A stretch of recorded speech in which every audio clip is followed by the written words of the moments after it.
내신 기자 여러분, 만나 뵙게 되어서 반갑습니다. 특히 장관 취임 이후 처음으로 이와 같은 자리를 갖게 된 것을 뜻깊게 생각합니다.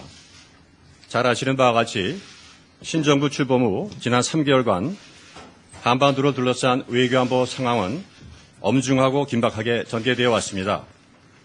북한의 3차 핵실험에 대한 유엔 안보리의 제재 결의안 채택 이후 북한의 위협적 행위는 패턴이 다양화되고 빈도는 잦아졌으며 강도도 더해져 왔습니다. 또한 동북아 영내 국가 간 갈등이 고조되는 가운데 불확실한 국제경제 질서 등 글로벌 차원의 위협 요인도 증대되고 있습니다. 외교부는 신정부 출범과 함께 새로운 국정 철학과 외교 비전에 따라서 내부적으로 외교 체제를 정비하면서 이와 같은 다양한 도전에 대해 전략적이며 선제적으로 대응해 왔습니다. 저 자신도 미국, 중국과의 외교장관 회담 및 10여 개국 외교장관과의 전화외교를 포함해서 속도감 있게 외교활동을 전개한 바 있습니다. 우선 신정부는 국민과 함께하는 신뢰외교 전개 차원에서 우리와 긴밀한 이해를 공유하는 주변국들과의 관계를 업그레이드하는 데 우선순위를 두고 지난 석 달간 많은 시간과 노력을 할애해 왔습니다. 그 일환으로 대통령께서는 5월 초 미국을 방문하셨고 이어 6월 하순 중국을 방문하실 예정입니다. 또한 앞으로 한 달여간 아프리카, 동남아, 중남미, 유라시아 국가들과 매우 빡빡한 외교 일정이 예정 내지 검토되고 있습니다. 우선 방미 성과에 대해서 간략히 말씀드리겠습니다. 지난 5월 5일부터 9일간 이루어진 대통령님의 방미는 역대 그 어느 때보다 성공적인 행사로 국내외에서 높이 평가받고 있습니다. 근본 방미 시 우리 정부는 당초 목표로 설정하였던 성공적인 정상회담, 의회 연설, 동맹 60주년 기념 공동선언 채택 등은 물론 코리아 디스카운트 해소 및 외자 유치 등 다양한 외교적 경제적 성과를 거양하였습니다. 특히 한반도 신뢰 프로세스에 대한 미측의 확고한 지지를 확보함으로써 향후 대북정책 추진을 위한 동력을 강화하였고 동북아 평화협력 구상에 대해서도 이를 발전시키기 위한 방안을 함께 모색해 나가기로 하였습니다. 또한 양 정상은 개인적 신뢰 및 유대감 구축을 통해서 향후 4년간 긴밀한 정책 협력을 추진해 나갈 수 있는 튼튼한 토대를 마련하였습니다. 2009년 채택된 한미 전략동맹 미래비전을 더욱 발전시켜서 향후 수십 년을 내다보는 양국관계 발전의 비전과 목표에 대한 공감대도 이루었습니다. 이를 통해서 한미동맹을 포괄적 전략동맹으로 한 단계 격상시켰다는 점에서 근본 정상회담이 큰 의의를 갖는다고 하겠습니다. 정부는 근본 방미 성과가 주요 현안의 해결 및 지속적인 동맹 발전으로 착실히 이어질 수 있도록 후속 조치를 철저히 이행해 나갈 것입니다. 우선 한미 원자력 협력협정 개정 문제와 관련해서 6월 3일부터 4일간 서울에서 한미 정상회담 이후 처음으로 미측 신임 수석대표와 우리 측 수석대표 간 협상을 개시할 예정입니다. 그리고 지난 4월 수석대표 간 합의에 따라서 향후 정례적으로 이러한 협상을 진행시켜 나갈 계획입니다. 방위비 분담 협상과 관련해서는 6월 후반부경 한미 수석대표 간 첫 협상이 있을 것으로 예상되고 지난 한미 정상회담 시 합의한 코이카와 미 평화봉사단 간 협력 MOU도 문안에 대한 협의를 끝내고 금년간 서명이 이루어질 것입니다. 이와 같은 한미 정상회담의 후속 조치 이행 및 점검을 위해서 6월 중에 한미 양국 고위 당국자 간 협의가 있을 예정입니다.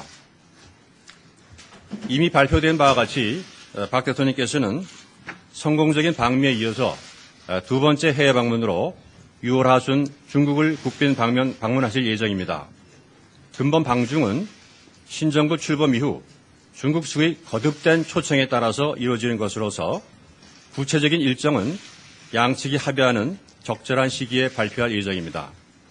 근본 방중은 양국 관계가 수교 20전을 지나 성령기에 접어들고 있고 금년 초 양국의 신정부가 거의 같은 시기에 출범하는 시점에서 이루어지게 됩니다. 이에 따라서 수교 후 20년간의 한중관계 발전상을 평가하고 향후 5년 그리고 그 이후에 이르기까지 양국 관계의 미래 발전 방향에 대한 공동의 비전에 합의할 것으로 예상되며 양국 신정부 간 다양한 분야에서의 구체적인 협력 방안에 대해서도 합의가 이루어질 것으로 예상됩니다. 박근혜 대통령과 시진핑 주석은 이미 특사교환, 친서교환 및 전화통화 등을 통해서 긴밀한 관계를 구축해오고 있습니다. 이를 토대로 근본 방중을 통해 양국 정상 간 개인적인 친분과 신뢰를 더욱 강화하게 될 것입니다. 또한 박근혜 대통령에 대한 중국 내의 높은 관심과 이미지를 기반으로 해서 중국 국민들과 우위와 소통을 넓히는 좋은 기회가 될 수 있도록 준비해 나가고자 합니다. 실질 협력 분야에서도 지난 20년간 전례 없이 괄목할 만한 발전을 이룩해온 경제통상협력의 폭을 더 확대하고 동시에 이를 제도화시켜 나가고자 합니다. 아울러 사회문화 분야에서도 교류를 광범위하게 확대하고 작년 약 700만 명에 이른 인적 교류도 지속 증가할 수 있도록 법적, 제도적으로 뒷받침해 나가는 방안을 협의할 예정입니다.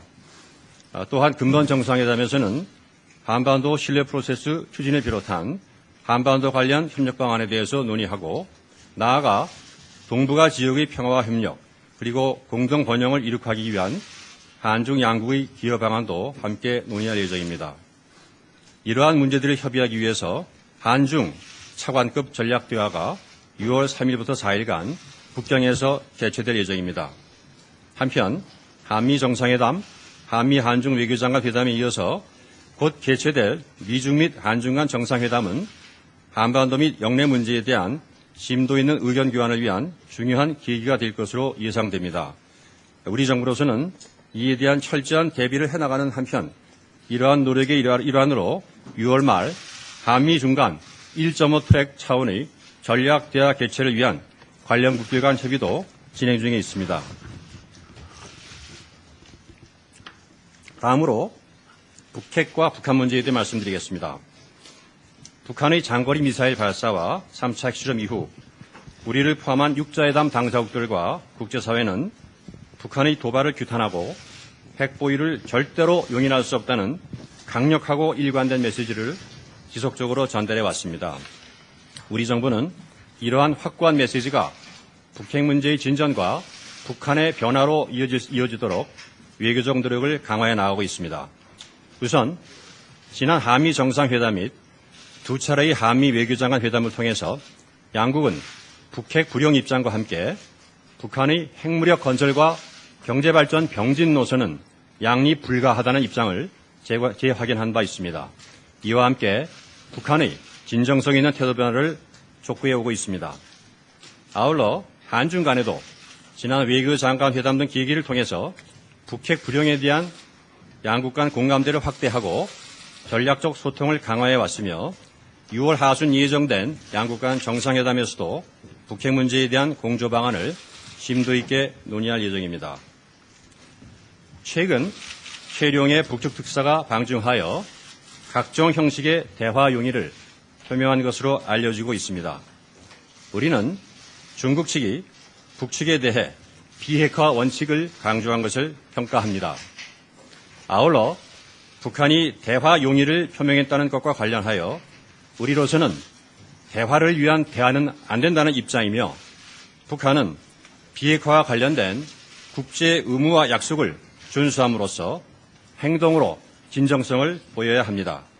이를 위해 우리는 육자회담 당사국 및 국제사회와 긴밀히 협력해 나갈 것입니다. 이와 같은 문제 등의 협의를 위해 조태영 신임 육자회담 수석대표가 6월 중 유관국을 방문할 예정입니다. 앞으로 한 달여 동안은 신정부의 외교 일정 측면에서 무척 분주한 시기가 되겠습니다. 우선 지난 5월 15일 북극이사회 정식 옵서버 지위를 획득한 데 이어서 조태열 제2차관이 북극 심포지엄 참석차 5월 27일부터 29일간 노르웨이 니알슨을 방문해서 북극 기후 변화와 북극 항로 등 경제적 기회에 대해서 논의할 예정입니다. 이어 지구촌 마지막 성장 엔진으로 평가받고 있는 아프리카 국가들과의 활발한 협력이 예정되어 있습니다.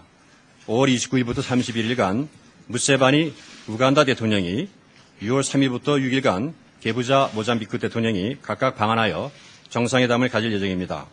또한 가봉의 은공대 외교장관이 방한해서 6월 7일 저와 외교장관 회담을 가질 예정입니다. 아프리카가 우리의 상생협력 동반성장 파트너로서 더욱 가까이 다가오는 전기가 될 것으로 보입니다. 특히 우리의 주요 경제협력 파트너인 아세안 주요국들과의 협력도 지속적으로 강화해 왔으며 최근 태국, 미얀마와의 총리회담 및 한메콩 비즈니스 포럼 최초 개최 등을 통해서 아세안 국가들과의 협력 강화에 대한 우리 신정부의 관심과 의지를 다시 한번 확인한 바 있습니다. 또한 저는 오늘 6월 13일부터 14일간 인도네시아 발리에서 개최되는 중남미 동아시아 36개국 간 동아시아 라틴 아메리칸 포럼 페일락 외교장관 회의와 6월 30일부터 7월 2일간 브루나이에서 개최되는 6개의 아세안 관련 외교장관 회의에 참석할 예정입니다. 6개의 아세안 관련 외교장관 회의는 27개국 간 ARF 외교장관 회의, 18개국 간 EAS 외교장관 회의, 아세안 한중일 13개국 간 아세안 플러스 3 외교장관 회의, 한국과 아세안 11개국 간 한아세안 외교장관 회의, 한국과 메콩 5개국 간 한메콩 외교장관 회의, 그리고 미국, 일본, 호주, 뉴질랜드, EU, 메콩 5개국 등 11개국 간 메콩 우호국 외교장관 회의입니다. 저는 앞서 말씀드린 동아시아 라틴 아메리카 포럼 외교장관 회의 참석 계기에 멕시코, 과테말라, 니카라과 등 중남미 및 아세안 의장국인 브루나이 등 동남아국들과 양자 외교장관 회담을 추진 중이고 아세안 주요 국가인 인도네시아와 싱가포르를 별도로 양자 방문하는 계획을 해당 국가와 협의 중에 있습니다. 또한 6월 30일부터 7월 2일간 아세안 관련 외교장관 회의 참석 계기에도 주요국들과의 양자회담 및 다양한 소다자 회의를 개최해서 한반도 및 영내 상호 관심사에 대해서 폭넓은 협의를 가질 예정입니다.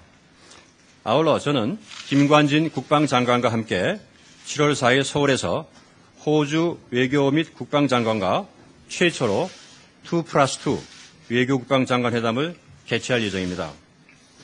한편 안총기 경제외교조정관은 5월 27일부터 30일간 러시아 블라디보스톡에서 개최되는 아태 에너지 포럼에 참석할 예정입니다. 이 회의는 60여 개국이 참여하는 아태 지역 최초의 장관급 에너지 관련 회의로서 우리나라는 이번 회의에서 동북아 에너지 그리드 증진을 위한 이니셔티브와 에너지 전문가 네트워크 구상을 제의하고 금년 10월 대구에서 개최되는 세계 에너지 총회도 홍보할 계획입니다. 이와 같이 우리의 외교 지평은 한반도와 주변국을 넘어서 전 세계로 확장되고 있습니다. 특히 정부는 남방과 북방 경제권을 전략적으로 연계해 나가는 유라시아 협력 확대 외교를 국정과제의 하나로 적극 추진 중에 있습니다. 북극 이사회 진출 등을 계기로 북방 경제권과의 협력을 확대하고 아세안 등 남방 경제권 주요 신흥국들과의 협력을 강화하는 한편 동시에 이 둘을 연계해서 시너지 효과를 더욱 높여나갈 계획입니다. 외교부는 신정부의 국정 기조에 맞게 국민 행복에 기여하는 경제 외교라는 비전 하에 경제 외교 8대 과제를 설정하고 178개 재외 공감망을 전초기지로 삼아 기업의 시장 개척과 해외 진출 지원 등 현장 중심의 찾아가는 경제 외교를 시행할 계획입니다. 특히 창조경제 구현을 위한 지원에 중점을 두어 상반기 중 30여 개의 과학기술 거점 구간을 지정해서 과학외교를 강화해 나가겠습니다. 이와 관련 금년 중 해외에서 활동 중인 우리 과학자들과 국내 기업들 간 네트워크 구축을 통해 창조경제 발전에 도움이 되도록 지원하고 공동과학기술연구센터 건립 등 개도국에 대한 과학 ODA도 확대해 나갈 계획입니다. 지난주 박근혜 정부의 첫 재공관장 회의가 열렸습니다. 5일간의 일정을 통해 공관장들은 새 정부의 국정 철학과 기조, 외교 목표와 과제에 대해서 이해와 각오를 보다 새롭게 하였습니다.